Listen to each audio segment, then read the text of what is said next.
Hey, what's going on, everybody? Video 44 coming at you with another video. So, I just heard about a trade rumor, and it doesn't involve the Lakers at all, but I figured, just talking about it in my head anyway, might as well turn on the camera. Uh, excuse me, I'm not really certain if this is exactly the deal itself, but these are the most important pieces of the rumored trade proposal, which may not be true at all, but just by example, you could see these two players being moved.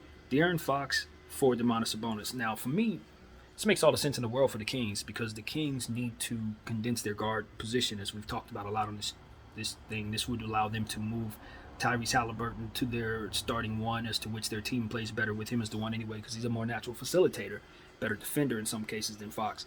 And not only that, but he's also not making as much money, so that contract comes off the books and gives you more reasonable value for a roster, and kind of spreading out where your cap is going. Now, Demonis Sabonis is a center making your max money instead of having all of your expected cap funds to be poured into those three starting guards over the next several years. So, as we've already said on this camera, many times, the Sacramento Kings should make a move to do something in regards to their guards situation, and I thought they should wait until about now to do it because they didn't really know what the value was on all three of those guards at the beginning of the season.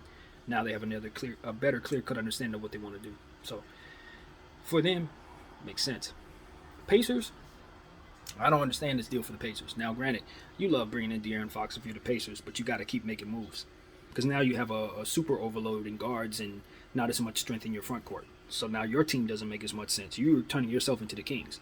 Um, Now you got Malcolm Brogdon, you got Duarte, you got LeVert, you got Fox. That's too many guards. That's too many guards. You would have to then probably turn around and flip two of those guys to make De'Aaron Fox's tenure on your roster make sense.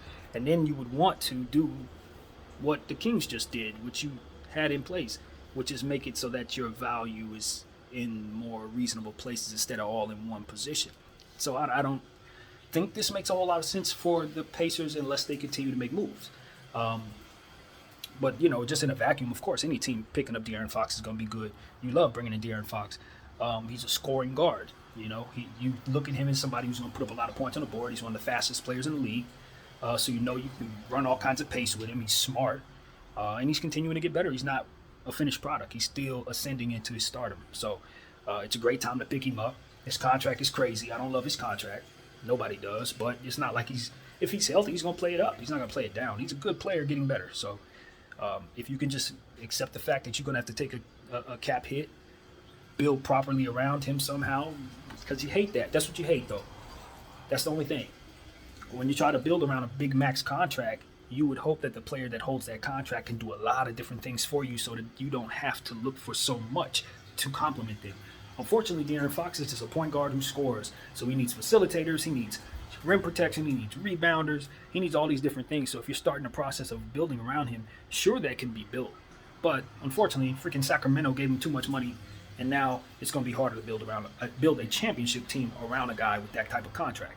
So that's why you don't like De'Aaron Fox. It has nothing to do with the player. He's just got one of them Westbrook type contracts that you would just rather not have on your books.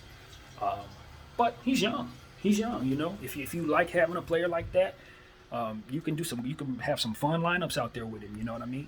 But for me, it's just I'm a Laker fan. I'm always thinking build a championship. I'm not building a team that could be good. I'm building a team that can win for many, many years. So if other organizations aren't thinking like that, I understand it.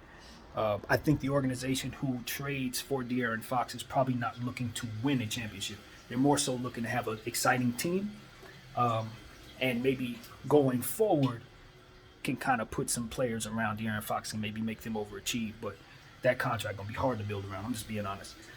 So for the Pacers, it makes very little to no sense. That's what I got to say about that. I don't think they should trade for De'Aaron Fox by giving up Demonis Sabonis. Now, if they want to give up another package to get De'Aaron Fox, that might make some sense. Trading guards for De'Aaron Fox makes sense, but then if you're Sacramento, it doesn't.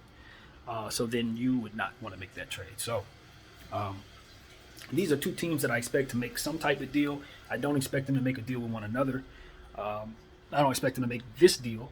And if they did, it would only be good for Sacramento, in my opinion. So that's what I got to say, man. Just breaking down rumor.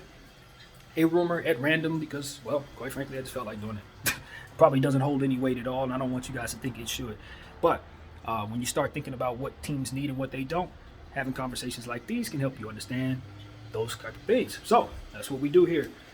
My name is BDF44. Thank you all for watching.